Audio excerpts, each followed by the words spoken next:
Welcome back, and in today's video I'll be showing you how you can disable or how you can turn off the charging animation on the Samsung Galaxy Z Fold 6.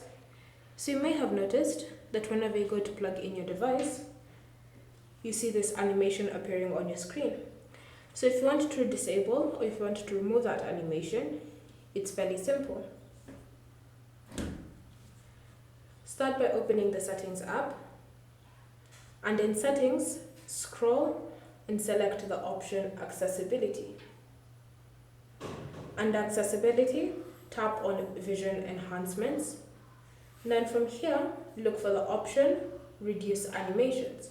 So with it disabled, it means that your animations, such as the charging animation, appear on your screen. So if you want to remove such animations, then simply enable this feature, and once it's been enabled, now whenever you plug in your device, the animation no longer appears, but you can tell by looking at this battery icon that your phone is charging. Thank you for watching. If you have any questions or comments, leave them down below and we'll get back to you.